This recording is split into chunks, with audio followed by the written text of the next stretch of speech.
মারওয়ারি এই বাগান বাড়ি 1780 সালে নবাব মোবারকদৌল্লার কাছ থেকে লিজে নেয়। লিজে নিয়ে গোলাপ ফুলের চাষ আর কাঠের ব্যবসা করে নাম দেয় কাঠ গোলাপের বাগান বাড়ি। এদের আসল কারবার ছিল 2 নম্বরই কারবার। এরা হিরে পান্না চনি মণিমুক্ত সাপ্লাই করতো। জগৎ রাস্তা ছিল না, বাম সাইড দিয়ে ঢোকবার রাস্তা ছিল, ডান সাইড দিয়ে বেরোবার রাস্তা ছিল। মেন গেটটা ছিল সেই সময় নহবত গেট। নবাবরা প্রবেশ করলে নবাবদেরকে মানুষের সানাই বাজিয়ে সম্মান জানায় বাড়ি যাওয়ার। কিন্তু এখানে দেখুন জল আছে, এই জলটা হচ্ছে গঙ্গার জল। এই জলটা ঢুকে যায় 1847 সালে মুর্শিদাবাদে ভয়ঙ্কর বন্যা হয়। ওই বন্যাতে সিরাজের তৈরি হাজারদুয়ারি আর জগৎ সেটের আসল বাড়ি গঙ্গা নদীতে ভেঙে যায়। সুড়ঙ্গ রাস্তায় জল ঢুকে যায় গঙ্গার জল।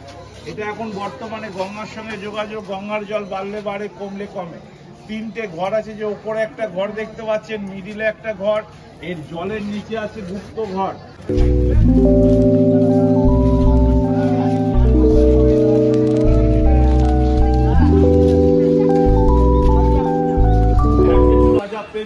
বলদুর্গা মাইকে সিনেমার শুটিং হয়েছে। টেবিলের মতো বেশি দেখছেন, প্যালেসের চারপাশে আছে। এগুলো বসে রাজা নবাবরা পাশা দাবা খেলতো। এখন পাশা খেলাও দেখেছে। এখন সাইডে বেদি, চলুন দিদি চলে আসুন আমার